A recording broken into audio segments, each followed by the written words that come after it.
the Jewish Channel's Week in Review.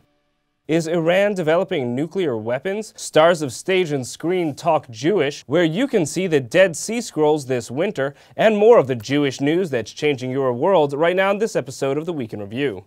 Hello, and welcome to the Jewish Channel's Week in Review. I'm Stephen I. Weiss. Iran is trying to develop nuclear weapons, according to the International Atomic Energy Agency. While there have been many public questions about whether and how far Iran intended to go in creating nuclear weapons, the IAEA's report gives the imprimatur of the agency most universally respected by Western governments, stating that the intention is real and the timeline is uncertain. The report from the IAEA last week stated that there is, quote, credible evidence that Iran has carried out activities relevant to the development of a nuclear device. Israel and the United States have withheld comment on the report pending further investigation. However, Republican presidential primary candidates did weigh in at the recent national security debate. Here's some of what they had to say about Iran. The first thing that I would do is to assist the opposition movement in Iran that's trying to overthrow the regime. Our enemies are not the people of Iran, it's the regime. And a regime change is what they are trying to achieve. The president should have built credible threat of military action and made it very clear that the United States of America is willing, in the final analysis, if necessary, to take military action to keep Iran from having a nuclear weapon. Maximum coordination with the Israelis in a way which allows them to maximize their impact in Iran. We as Commander-in-Chief aren't making the decision to go to war. You know, the old-fashioned way, the Constitution, you go to the Congress and find out if our national security is threatened. And I'm afraid what's going on right now, it's similar to the war propaganda that went on against Iraq. In another part of the debate related to Israel, some candidates put forward a platform of cutting foreign aid, which would include aid to Israel. We need to do foreign aid completely different. I'm telling you, no dollars going into those countries. You're giving some countries $7 billion a year. So you start off, or in the case of Egypt, $3 billion a year. So you start off every year and say, here's your $3 billion, now I'll start thinking. You ought to start off at zero and say, explain to me why I should give you a penny. Absolutely. Every country would start at zero. Obviously, Israel is a special ally, and my bet is that we would be funding them at some substantial level. But it makes sense for everyone to come in at zero and make your case. Former Democratic Congressman Robert Wexler responded to the comments by saying that cutting foreign aid to Israel, quote, sends a message to Iran that Israel's outstanding military capabilities might suffer in years to come. Moving to domestic concerns in the Jewish community, protest and legal action against a kosher food manufacturer has created real economic consequences. Flaum Appetizing was found to have violated workers' rights in a ruling by the National Labor Relations Board in 2009.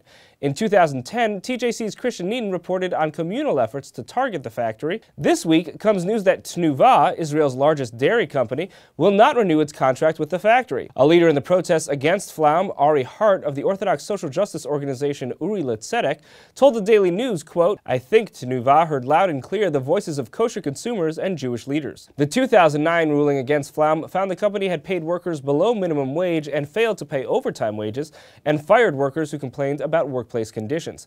Flaum has been ordered to pay $270,000 in restitution, but the company says it can't be required to make the payments as the workers were illegal immigrants. A very different labor situation is affecting the National Basketball Association this year, with NBA owners having locked out players and negotiations threatening to cancel an entire season. Some players have gone to play in Israel in their downtime, as we've reported previously. But what do you do if you're a superstar who doesn't need the extra money? Well, you take your talents to the local Jewish community center, of course. Superstar LeBron James may have left the Cleveland Cavaliers, but his heart is apparently still with the Mandel JCC in Cleveland, where he played in a pickup game last week. James tweeted about the experience, saying, just got done hooping in the JCC League, so funny, but good run. While going from famous people playing in Jewish locales to Jews famously playing roles, Meredith Gansman sat down with a rising Jewish star of stage and screen.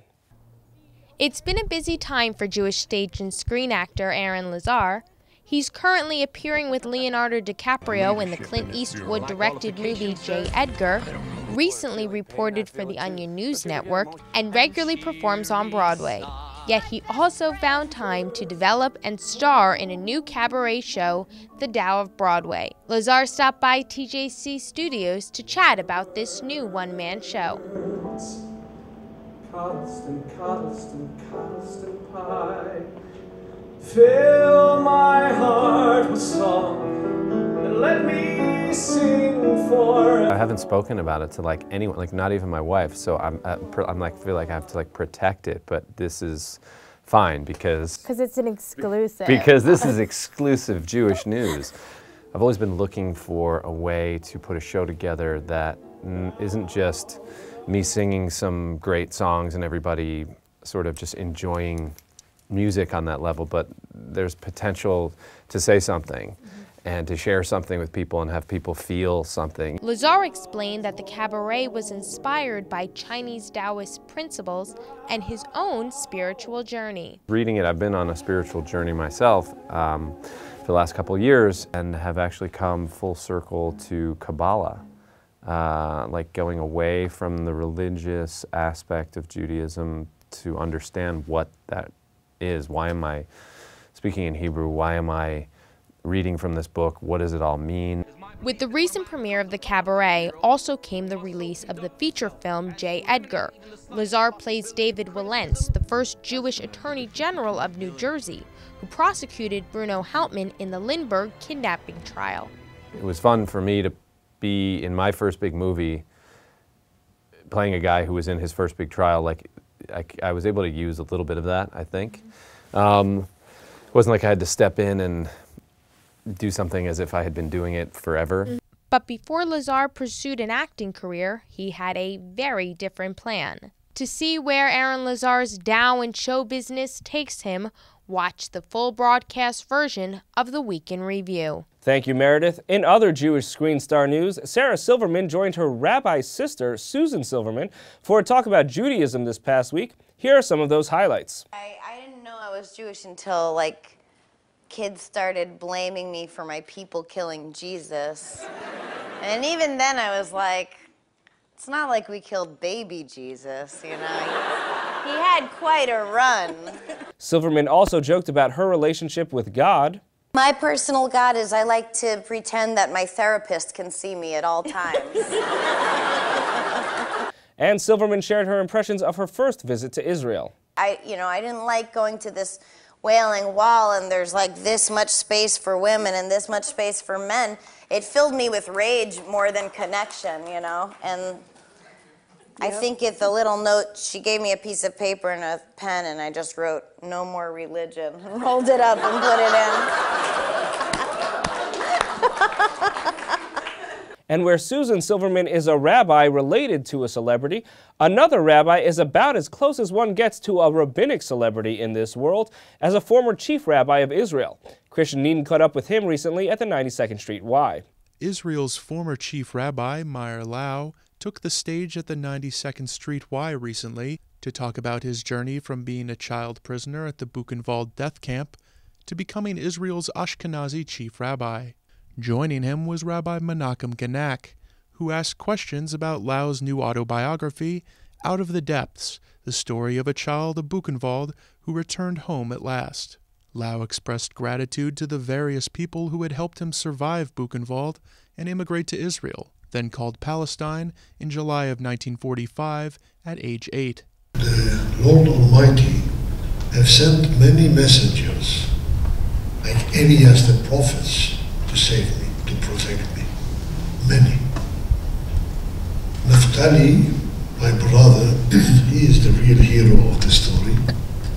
He sacrificed his life thousands of times in order to fulfill the promise he gave our father, to protect me and to take care, if it will be possible, if we will survive, that the chain of 1,000 years rabbinic dynasty will be unbroken.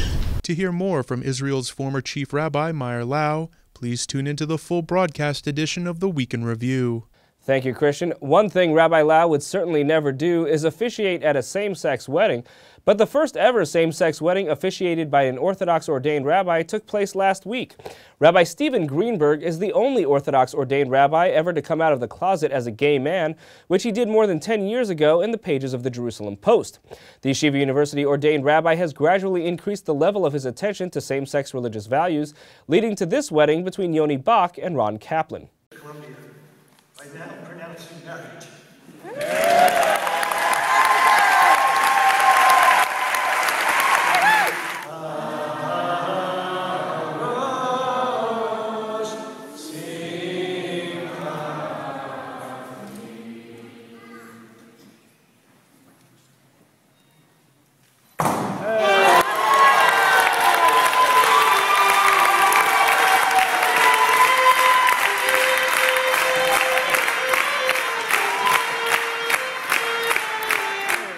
Of course, if one's looking into the history of traditional Jews forging new paths, one can go back very far. Indeed, thousands of years ago, Jews were finding new interpretations in texts we now know as the Dead Sea Scrolls. Rebecca Honig-Friedman reports on a new exhibition of the documents here in the United States. Priceless ancient religious artifacts in the heart of the Broadway Theater District? At Discovery Times Square, the new exhibition Dead Sea Scrolls, Life and Faith in Biblical Times aims to bring the history of ancient Israel to life through artifacts from the Israeli Antiquities Authority, some of them never seen before. When you look at these objects from the ancient past, that you don't just see a pot or, a piece of jewelry, but that you try to envision the people behind the objects and the life and the thought and the religious ideas that those people had. The most precious of those objects are the Dead Sea Scrolls, the exhibit centerpiece. Found in a cave on the shore of the Dead Sea in the 1950s, scrolls are the oldest and largest surviving collection of ancient manuscripts, and are invaluable to the study of Jewish history. We're talking about a corpus of over 900 manuscripts that include all the books of the Bible, parabiblical texts, apocrypha, sectarian texts. They were all written at the end of Second Temple times, when both Judaism and Christianity were formalizing as we know them today. And therefore they're very, very important both to the Jewish world and to the Christian world, or the monotheistic world on the whole. For more on Dead Sea Scrolls, Life and Faith in Biblical Times, watch the full broadcast version of the Week in Review. Thank you, Rebecca. That's all for this week from all of us here at the Jewish Channel. Be well. The Jewish Channel is available on cable. Time Warner Cable Channel 528, IO Optimum Channel 291, RCN Channel 268, Bright House Channel 330, Verizon Fios Channel 900, Cox Channel 1, Frontier Communications, and now on Comcast Cable in the on-demand menu under Premium Channels. For more information, visit tjctv.com.